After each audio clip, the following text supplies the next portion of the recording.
really everything since January and everything specifically in this show now has led to this, has led to Oregon taking the field, and we're going to be able to see it on television as well. The spring game is going down this Saturday, and joining me now to preview and break down all things Ducks spring game at Autzen Stadium this Saturday, I welcome in Doug Scott of the QB11 Show, for my money, #1 ranked Oregon football podcast out there. Doug, it's always great to talk to you.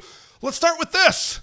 11-on-11 football in the spring. What a concept. Tackling everything that goes on within the game of football. You have so many other teams across college football. Nebraska seemed to really kind of start the trend. Matt Rule's comments during the offseason say, hey, we don't want other teams kind of looking at our players and taking them during the portal and all that kind of stuff. You have programs out there like a USC, like a Texas. Like, you have some really big name programs that are not having a spring game, scaled down spring game. You have a program like Michigan that says, we're going to have it, but we're not going to televise it.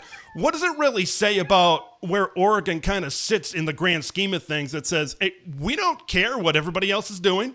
We're going to have 11-on-11 football. Welcome everybody into the stadium. Big Ten Network, welcome it in. Let's get this out to as many people as possible. What does this kind of say about the state of where Oregon currently sits in college football?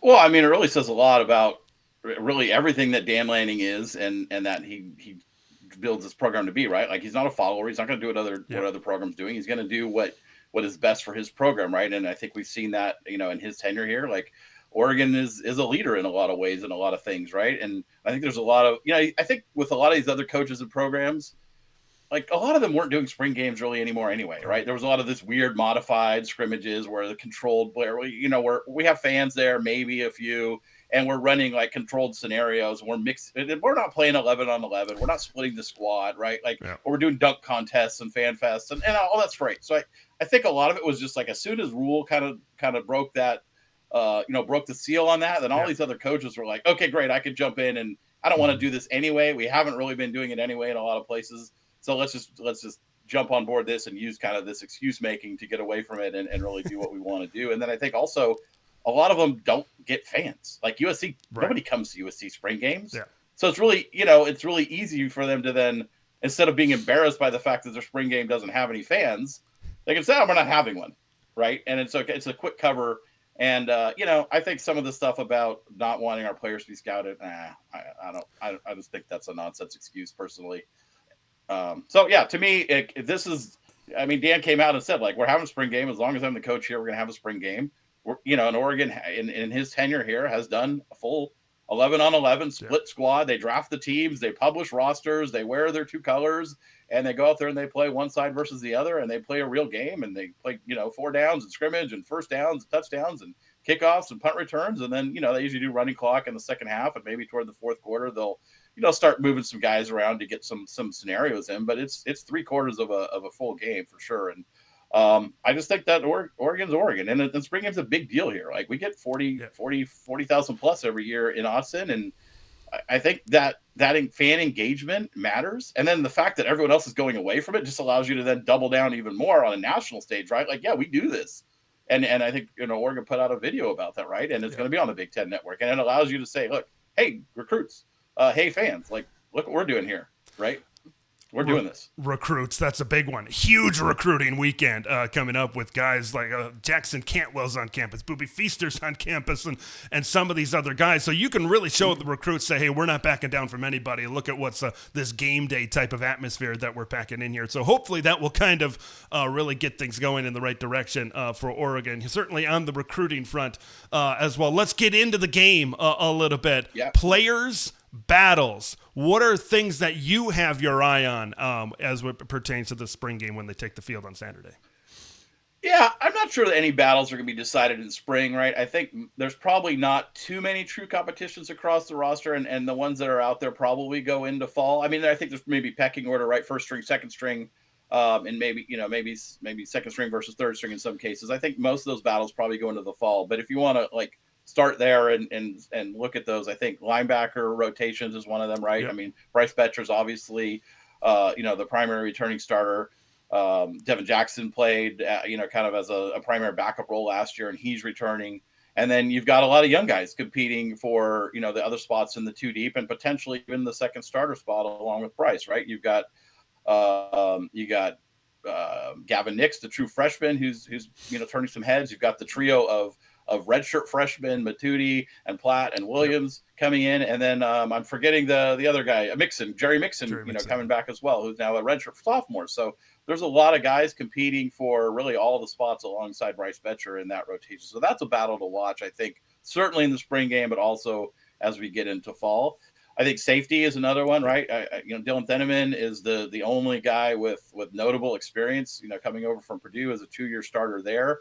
I think I'd be shocked if he doesn't lock down one, or hasn't already, or will lock down one of the starting spots at safety. I mean, of course, the coach is never going to say something's locked down, right? Like There's roster retention, there's competition, like every spot's open at least into training camp, right? But I think would be remiss to say Theneman's not going to be in the rotation at safety. But the other spots, again, you've got a lot of young guys. Kingston Lopa played a bit last year, especially at the end. You've got Aaron Flowers, you got Peyton Woodyard, you got true freshman Trey McNutt. So I think there's some interesting battles to watch there and how that plays out.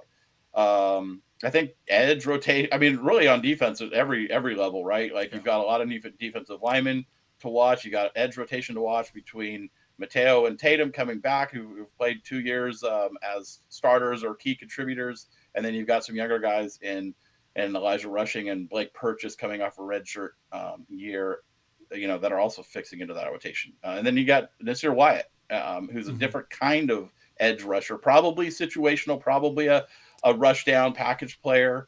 But he's got a skill set that the other guys in that room don't. So, I mean, I've named every position on the defense, but I think that's kind of the year it is for Oregon right now. Yeah. Offensively, I'd probably would say receiver is what you'd want to keep an eye on, right? Who's gonna kind of get those 3rd, 4th, 5th spots in the rotation behind, the projected Stewart and Dak as the 2 primaries. Yeah, well, when I look at battles, I'm really excited to see these wide receiver matchups against these defensive back matchups. You kind of talked about it in terms of the individuals really on each side. Kyler Casper going up against Ifeoma Degwu. You've got, Malik Benson going up against maybe some of these true freshmen, right? Some of these experienced players against some of these freshmen. I'm very excited to see exactly what type of battles kind of go on. And you talked about the edge guys versus some of these offensive linemen. That's something that I think is very interesting to see. We've got Isaiah World and Alex Harkey, even someone like a Janoris Wilson over there at tackle, and see the edge room is maybe, there's a lot of hype going on maybe on the offensive side of the football, but when you look at that defense, the edge room is getting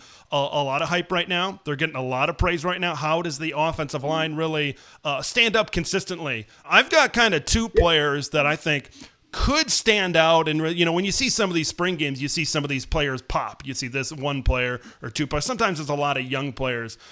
Dink Riggs is one that I really think could really have a big one. He's one that's really working his way higher into the rotation at the running back position. Heard a lot of good things in spring about Cooper Perry. Just his consistency so far on the field as well. Do you have any players that you could see like, hey, maybe they could really show out in this type of environment in the spring game on Saturday? I think your 2 call-outs are great. Dink is one, and I'll add another running back. Jordan Davison, I think, is another one that because I don't think you're going to see a lot of Mekhi Hughes, right. And you're not probably going to see a lot of Noah Whittington. We know what those guys are. They've got a ton of mileage on them. Got a ton of carries on them. I'm sure they'll get a little bit of run, but I think, especially given how deep this running back room is for Oregon, I think you're going to see a youth movement there, and I think you're going to see a lot of Dink, and I think you're going to see a lot of Jordan Davison, and then mix in De'Ara Hill, mix in Jaden Lamar, maybe Jay Harris. But I think the 2, Dink and Davison, are the ones I really want to watch in this game. I think they both are powerful runners, and I'm excited to see them. Spring games are a lot almost like NFL preseason games, right? You see the starters out there for a little bit, but you certainly don't want to throw them in there too much. A lot of time, you mentioned the different rotations and the different combinations on the green and on the yellow in these certain rosters as well. So that's where you see a little bit more of these young players. Hey, we've got a former Oregon commit and signee. Look at what Dallas Wilson did in his spring game over there at Florida. Yeah. So a lot of these young players get some really good run, and that's kind of where those two players really came in, at least from my thinking. What constitutes as a successful spring game in your mind? Because we've kind of heard it in some of these scrimmages, and Dan has kind of said it when he's recapped some of these scrimmages as well. It's a competitive balance, right? Sometimes you see the offense make an explosive play down the field. I think in one of these latest scrimmages, I think he said that there were maybe a couple of interceptions, right? So now you see the defense coming up big. I'm all about, hey, competitive balance, right? You don't want maybe one side of the ball completely dominating, because in the spring game, well, if your offense dominates, wait a minute, what's going on with the defense, right? If your defense dominates and your offense doesn't do well, what's going on with the offense? So for me, it's kind of that balance. What constitutes as a successful spring game in your eyes?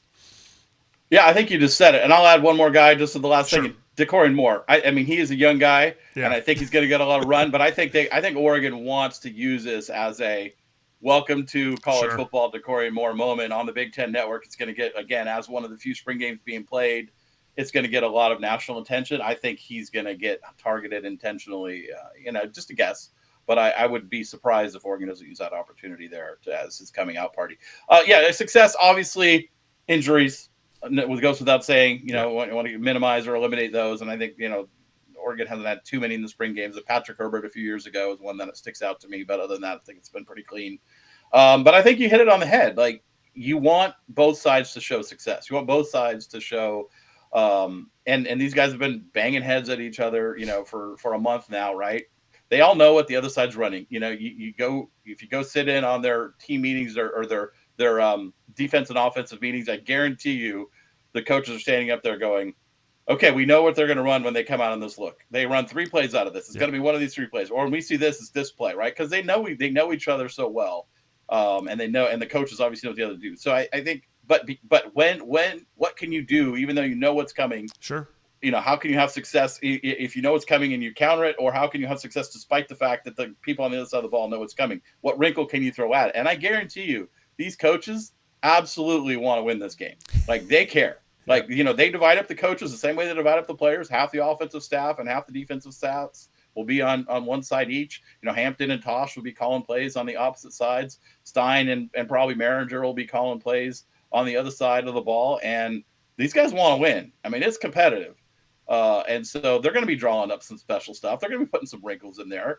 And I think what you want to see is big plays on both sides if you're a fan, right? And you want to see that big playability. You want to see sacks. You want to see turnovers. You want to see a bomb down the field. You want to see a breakaway run. I think that's success. But you want to see both, right? Like you said, if the offense is lighting up the scoreboard, Colorado did that. Sure. That's just a show. Yeah. And what does that say about your defense, to your point, right? And conversely, Right. If the defense grinds the offense to a halt, like, that's a real concern too. And I think generally in this setting, the defense probably has a little bit of an advantage over the offense compared to a normal game. So I think what you usually see is some big plays, and then you see, like, kind of some areas where it's like punt, and then maybe some more big plays again after that. And I think that's probably what I'm looking for. This spring's been very interesting. It's been closed to the media. We've been looking and scratching for some of these tidbits, and I think maybe it adds a little bit more of a anticipation to the spring game. Hey, knowing that, hey, maybe there have been very few tidbits of, hey, this guy is flashing in spring, or that guy is certainly flashing in spring. And then we saw announcements earlier that said, I think Mike Bellotti is coming back for this one, Bucky Irving, if I'm not mistaken, as well, Christian Gonzalez, I believe. What does it mean to kind of have some of these guys back on campus for the spring game? Because I think Dan has done a really good job at kind of creating his thing while also kind of honoring the past history of Duck football. Yeah, he's done an incredible job with that, not just in the spring games, but even, during the season and throughout the year. I think that's one of the things where, I thought the previous coaching staff really didn't do that very well, Yep. right? And there's a lot of things they did well, and Oregon wouldn't be where it is right now, if not for the Cristobal, era. But there's some things I think the Cristobal era kind of missed on, and I think leveraging that history and kind of those relationships, I think, is one of those things. So I think you're absolutely right. Dan and Lanning and the team have done a great job of making those players feel like they're part of the program now, right? And he's come out and said that it's an open invitation for most of these guys to come back and anytime they want, right? And you see a lot of that on game days in the fall, and you certainly see it in the spring when it makes a ton of sense. So I think that's a really neat thing for the fan base too, right? I think that's really important to connect with, especially in this age of college football, going through so much change and so much, apprehension and concern and fear in the fan bases around the country about where the direction of college football is heading. Whenever you can make those connections, I think that's so vital to keeping fan interest alive, and obviously Oregon is doing a great job of that. He is the co-host of the QB11 Show, Doug Scott. Doug, I know you're going to be there. How excited are you to be in the stadium on Saturday?